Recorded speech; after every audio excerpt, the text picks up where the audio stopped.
Hello and welcome to another episode of Football Talk Podcast. My name is Ozzie and I'm your host for today's show. First things first, apologies for being MIA in the last couple of weeks. In my household, May is a very, very busy month, but we're back live and kicking and just in time to review the final match week of the season. As a Liverpool fan, I'm so relieved that this season has come to an end. I've been looking past this season for quite a few months now, and I've got one eye on next season and looking at what the club needs to do in order to challenge again. But I guess that's another episode for another day. But today we'll briefly look into each fixture and I'll give my thoughts on each team and how they've done this season and what they've achieved. So the first one is Arsenal versus Wolves, and the game concluded 5-0.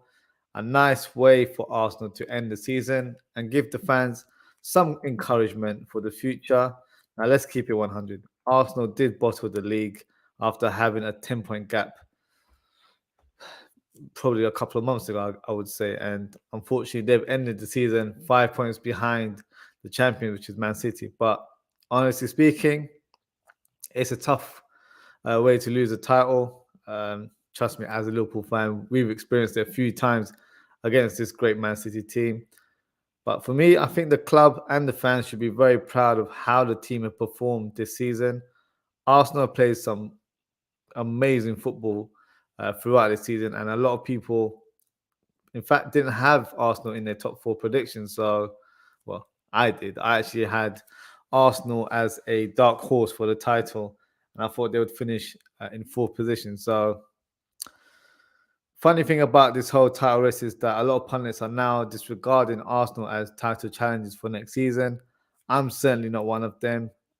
We'll have a clearer picture, I think, once Arsenal have signed some players as well as other teams in the summer. But I certainly think this title charge that they've displayed in this season will only give the young squad invaluable experience for the next season.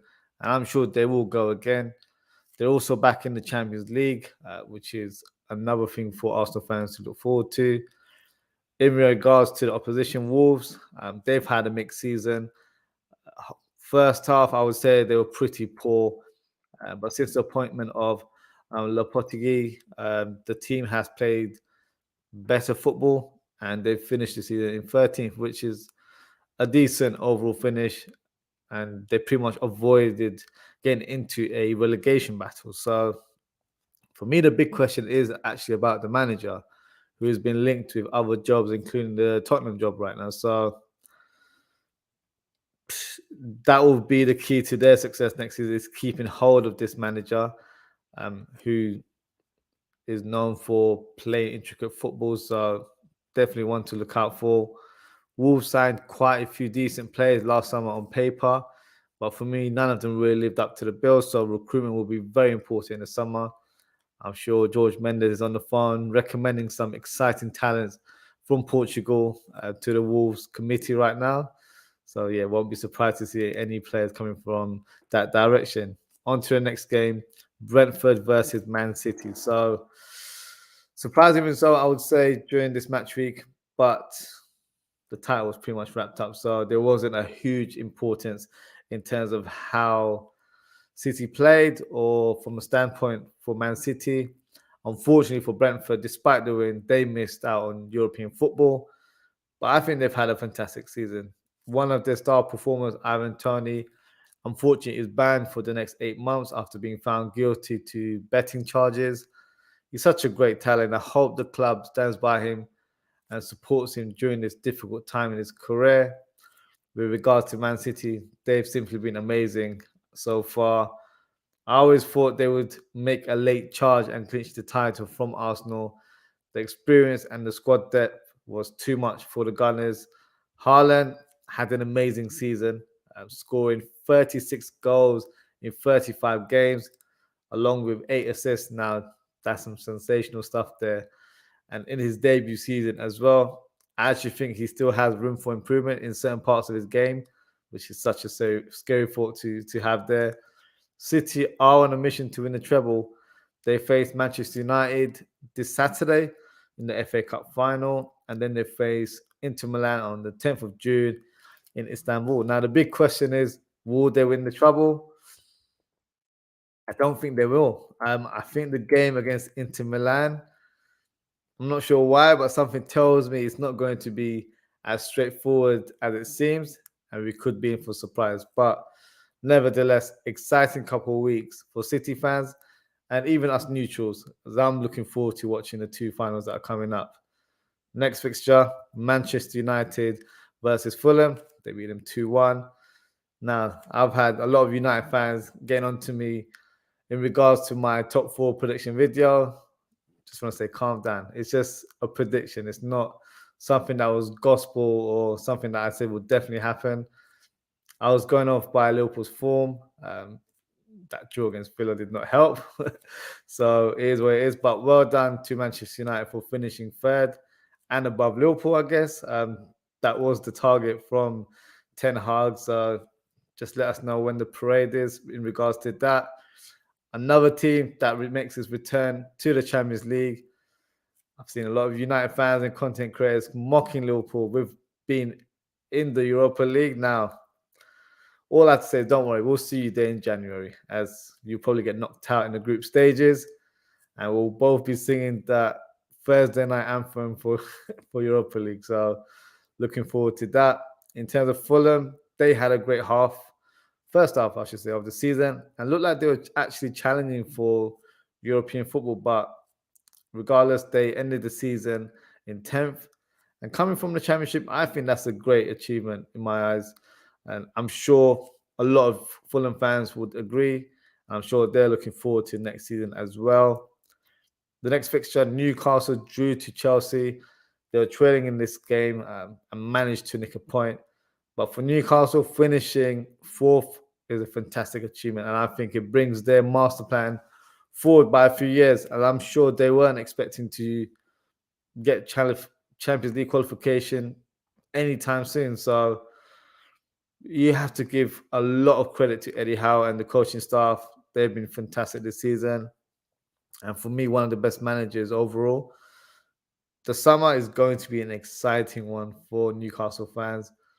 But for our teams that are challenging for top 4, it's a scary one. And I think they will sign some top players in the summer. I won't say they'll sign elite players, but players that a lot of big teams are after. So, yeah, it's a scary thought. Nonetheless, Chelsea, on the other hand, they've been abysmal to say the least, spending over 600 million in 2 windows and then finishing 12th. The club simply has no strategy, no direction. They bought players left, right, and centre like it was FIFA career mode. Right now, they're set to appoint Pochettino, which for me is the right decision there, as he is a quality manager. But this will be a big summer for Chelsea. They need to get rid of a lot of players, refine the squad to a decent number, and have a plan and long-term vision for this team. Because right now, people seem to be clueless in terms of how to run this football club. Some have already said Chelsea will be challenging next season. I'm not quite so sure. But like I mentioned for Arsenal, let's see which team recruits which players, and then we'll be able to talk about the aspirations for each team next season. But I feel like it's too early to say. You can't go off by what the team have done or are going to do.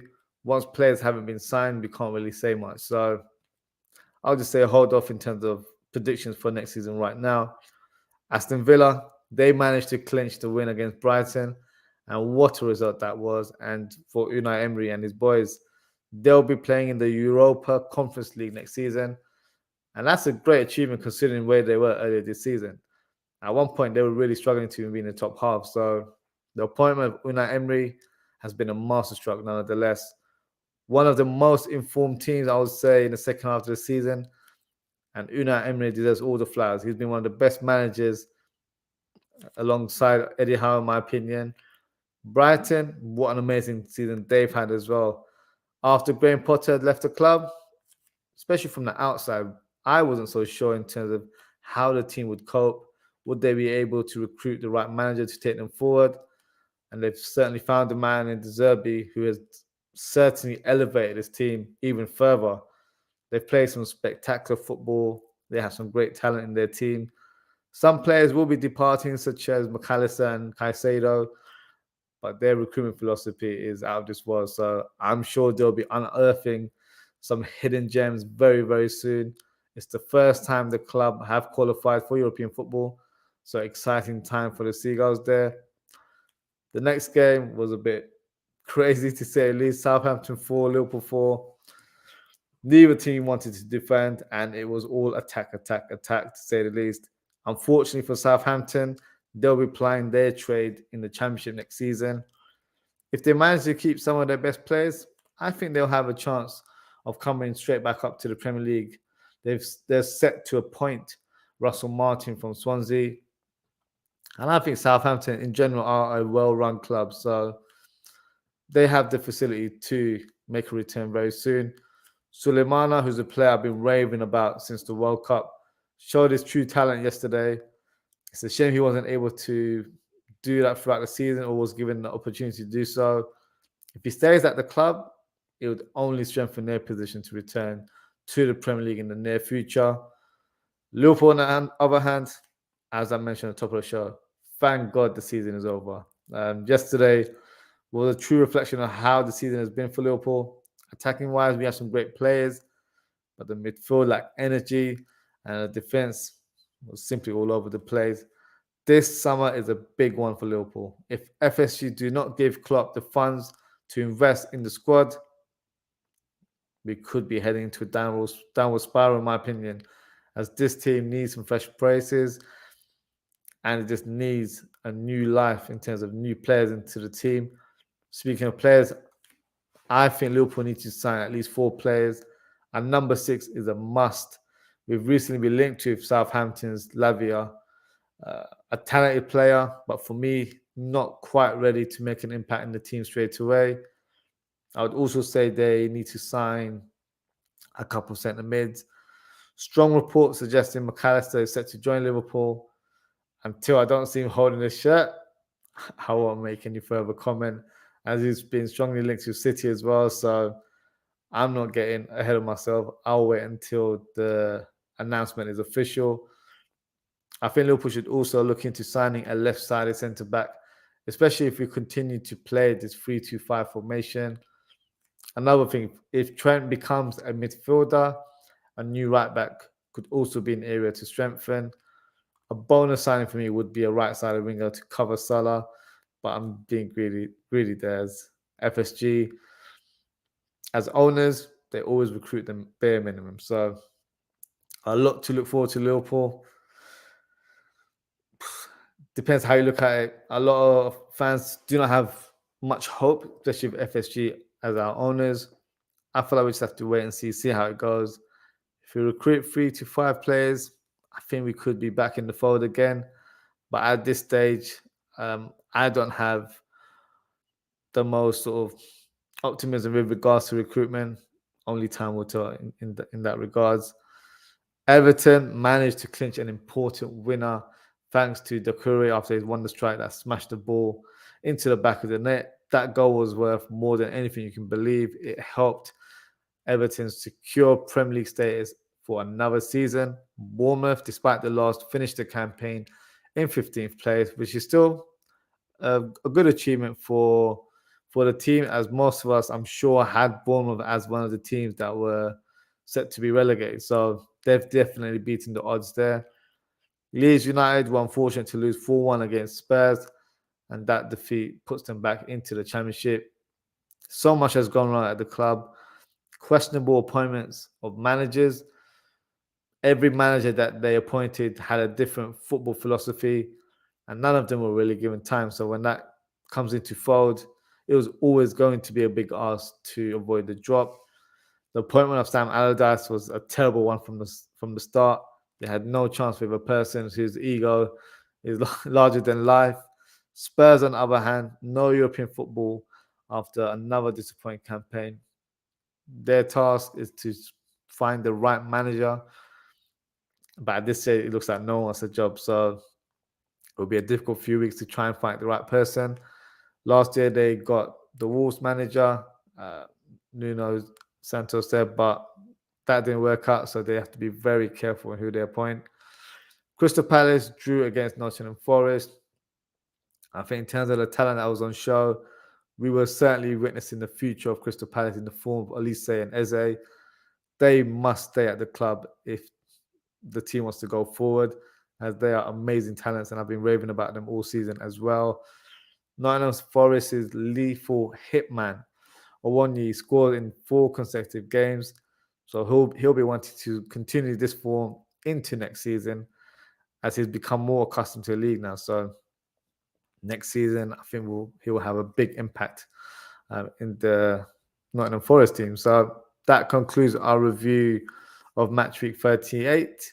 But before we end the show, I'll announce this week's manager of the week in the FPL, but also manager of the season. So the FPL manager of the week goes to Bamo Kun, and his team name is Rum Punch, and they achieved 94 points. So well done to you. A bench boost certainly helped play a part in your final score there. So good selection there. The FPL manager of the season goes to FF Kuovis. Your team name is Dash Dash, so you didn't give yourself a team name, but well done to you. Your total score was 2,632, which is absolutely ridiculous. So well done to you. Great achievement in regards to FPL. And that's the end of the show, guys. So thank you for tuning in. If you haven't already, please don't forget to like, comment, and subscribe. I will be doing some more content in upcoming weeks. So the next show will take place hopefully on Thursday, where I will do end of season review, present awards from Football Talk podcast.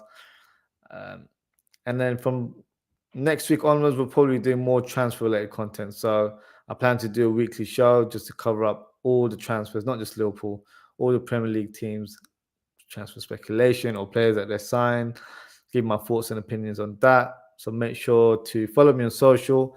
So you can follow me at OzzieFTP on Twitter or Ozzie.ftp on Instagram. And yeah, make sure to follow, keep up with the new content that's coming up in the next few weeks. So yes, as always, guys, take care, stay safe, and I hope to see you all very soon. Goodbye.